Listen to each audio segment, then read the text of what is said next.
ये देखो अभी आपको बंदर भी दिखाएंगे आगे।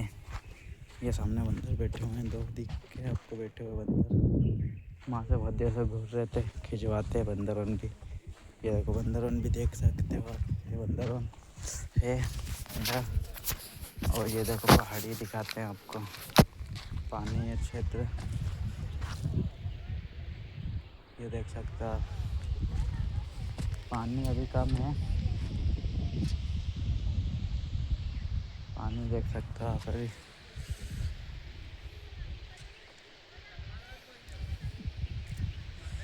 पहाड़ी देख सकते हो, उधर पीछे भी देख सकते हो, पानी जा रही है उधर, पानी कम होते हुए। इस बार पानी गर्मी में कम है इसमें, देख सकते हो आप नज़ारा इधर का।